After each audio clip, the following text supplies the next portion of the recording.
presento, sono Paola Sabrina Sabia, candidata per le elezioni regionali del 2013 per il Movimento 5 Stelle.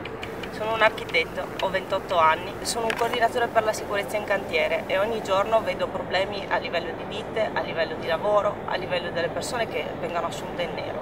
Veniamo contattate da associazioni ambientaliste, associazioni animaliste, associazioni che si occupano di esposti amianto, associazioni che si occupano di sclerosi multipla. Questo significa che non c'è nulla che funzioni, perché se si parte dall'associazione ambientalista che ti viene a parlare di Ferriera e si arriva a persone che muoiono ogni giorno perché hanno delle problematiche sanitarie e nessuno li ha mai ascoltati, evidentemente veramente c'è bisogno di cambiare le cose.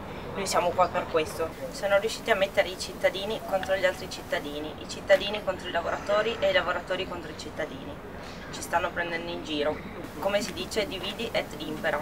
Questo è quello che stanno facendo.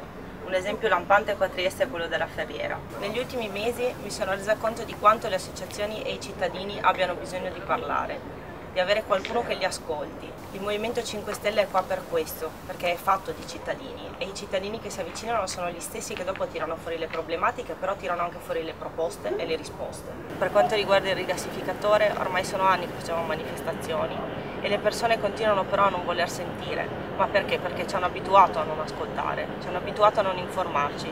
Noi passiamo le giornate a cercare dati, a informarci, ci dicono che noi non siamo dei professionisti. In realtà non è questione di professionismo, è questione che i dati loro non ce li hanno mai dati e continuano a tenerci nell'ignoranza. Il Movimento 5 Stelle appunto comincia dall'informazione, poi si sviluppa in un lavoro di gruppo e noi vorremmo tanto che le persone si avvicinassero perché alla fine la partecipazione è la prima cosa. Penso che sia il momento di riprenderci il nostro futuro. Per questo io vi chiedo, partecipate, partecipate e partecipate, perché senza di voi il Movimento 5 Stelle non è nulla. Grazie.